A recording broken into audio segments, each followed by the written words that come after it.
Welcome to Reel Filmmaking. My name is Corey, and today we're talking about the Canon M50. Is it still relevant in 2023?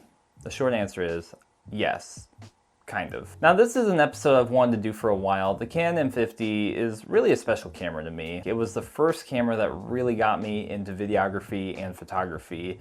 I've used it for a number of photo shoots. I've shot so much video with it, done short films, done interviews with it. I've traveled with it so many places. And you know, honestly, like probably 75% of the videos on this channel I've shot with the M50. And just reflecting on the camera, I wanted to just look and see, like, is the Canon M50 still worth it in 2023?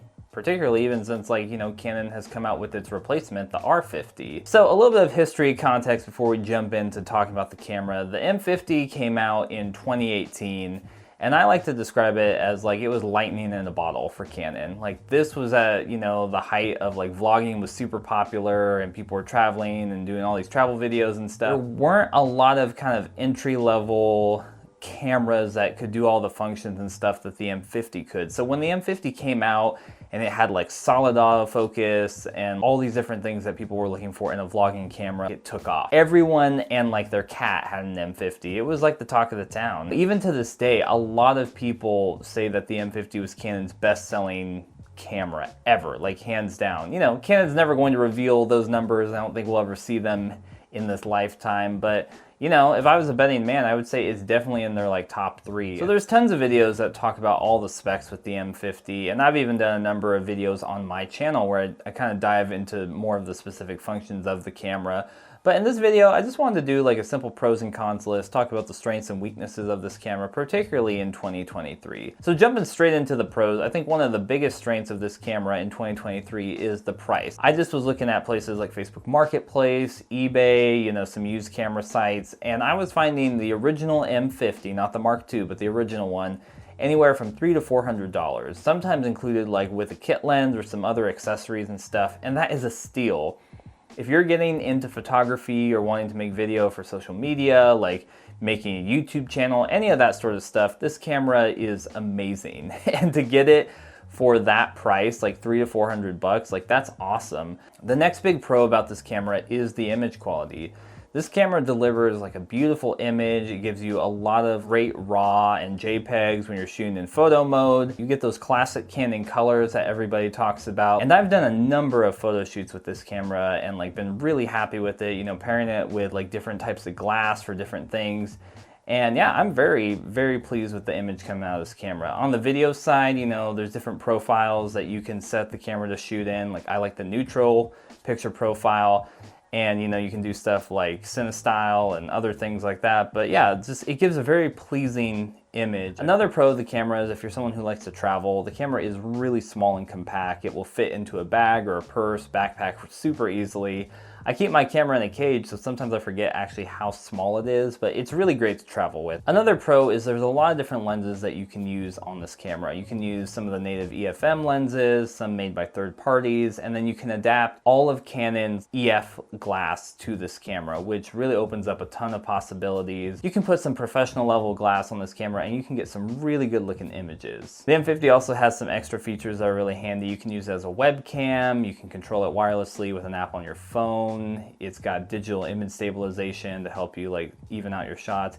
But I think the biggest pro that this camera has is the autofocus. When the M50 came out, like I said, in 2018, it had amazing autofocus for the time. There wasn't a lot of other entry-level mirrorless cameras at this price point that could touch the autofocus. Whenever I'm using the M50, you know, whether it being like an interview setup or I'm doing a talking to camera video like this, I'm never worrying about like, is it going to miss focus? Is something going to happen? Like, can I trust it? I'm always like, yeah, shot's gonna be solid. I'm gonna go back to my computer. I don't even have to worry about it. Let's talk about the cons now with this camera. You know, no camera is perfect, strengths and weaknesses. And I think the biggest con out of the gate for this camera in 2023 is the 4K footage. So the M50 can shoot 4K, so like that's nice, but you can shoot it at 24 frames per second, but there's a lot of caveats to it. The first one is that the footage has a huge crop, like a literal huge crop. It's like, you know, the M50 is already a crop sensor camera, so it's shooting at, you know, 1.6 times, you know, like full frame. And then when you go into 4K, I can't even remember what it is, but it's at least a 2 times crop. And so you are like, the footage is almost like unusable in terms of like how close you are. You have to frame your shots way back or get a super wide lens, and it just makes it really complicated. Along with that, when you shoot in 4K, you lose dual pixel autofocus. It goes to this weird contrast-based autofocus, and it's really bad.